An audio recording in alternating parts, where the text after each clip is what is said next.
สบายดีผู้ที่เขามารับชมทุกคนเนาะมื้อนี้ข่อยกสิมาเปิดบัญชีธนาคารเนาะและกสิมาแนะนำสำหรับพี่น้องชาวลาวเฮาที่อยากมาเปิดบัญชีธนาคารอยู่ประเทศไทยเนาะมื้อนี้เฮาก็มากับสาวน้อยเสื้อแดงเนาะอันนี้ก็สิเป็นการมาเปิดบัญชีครั้งแรกของข่อยเนาะแต่ก็สิแนะนำเท่าที่สิแนะนำได้เนาะโอเคอันนี้เฮาก็มาเปิดอยู่เดอะมอลล์บางแคแต่สิ่งที่เฮาต้องเตรียมมาก็สมมุติเฮาเป็นคนลาวเนาะเฮาก็ต้องเตรียมของกับบ่หลายดอกเนาะเตรียมแค่พาสปอร์ตแล้วก็ใบอนุญาตทำงานเนาะต้องมีใบอนุญาตทำงานเนาะถึงเปิดได้ครับบ่มีก็บ่สามารถเปิดได้อันนี้เฮากำลังนั่งรอที่2รอน้องสาวมาเดี๋ยวเฮาก็ชมวิวท่าเนาะอันนี้ก็แม่นอยู่ในห้างเดอะมอลล์บางแคเนาะเฮาก็ได้มาเปิดอยู่นี่เฮาอาจจะได้ขึ้นไปเปิดอยู่เทิงชั้น3เนาะเพราะว่าสาขาธนาคารที่เฮาสิมาเปิดแม่นอยู่เทิงชั้น3เดี๋ยวเลยเนาะนี่น้องสาวก็มาเลยปะดูกันเลย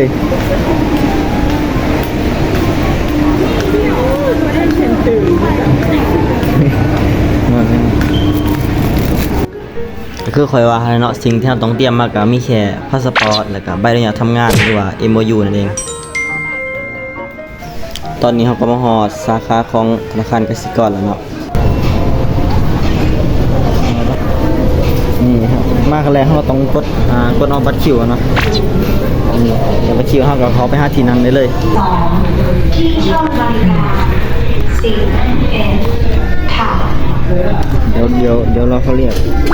หรือถ้าเฮาอยากบ่ได้ยินเขาเอิ้นก็เฮาสามารถเบิ่งทางจอนี่ได้เลยเนาะเมื่อฮอดคิวเฮาแล้วเฮาก็ถือพาสปอร์ตแล้วก็ MOU มายื่นให้พนักงานบริการอยู่จากนั้นเขาก็สิถามชื่อที่อยู่หรือว่าเฮาเฮ็ดงานอยู่ไสเฮาก็ตอบไปตามที่เขาถามมาหลังจากที่เขาถามข้อมูลเฮาแล้วเขาก็สิให้เฮาเซ็นชื่อของเฮาในเอกสารสิเป็นภาษาลาวหรือว่าภาษาไทยก็ได้เหมือนหลังจากนั้นเขาก็จะให้เฮาโหลดแอป K Plus ซึ่งเป็นแอปของธนาคารกสิกรเองเพื่อให้สะดวกสบายต่อการโอนหรือว่าถอนเงินต่างๆซึ่งทางพนักงานเขาก็จะติดตั้งหรือว่าสมัครให้เฮาเองเนาะเฮาก็มีแต่เฮ็ดตามที่เขาแนะนำมาเองเนาะแล้วมาแล้วเป็นนี่เนาะเอกสารมี2อย่างเดี๋ยวนี้ก็ไปได้แล้วคลิปนี้ก็คือสิประมาณนี้แหละการเปิดบัญชีก็บ่ยากเนาะใส่แค่พาสปอร์ตแล้วก็ MOU แค่นั้นเองนั่งทาก็บ่ดนเนาะประมาณ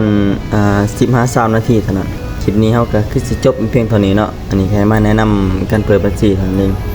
หลังจากนั้นเฮาก็ไปหาเลาะลิ้นกันต่อแล้วที่เข้ามาเบิ่งก็กดไลค์กดติดตามให้เด้อไปละบ๊ายบาย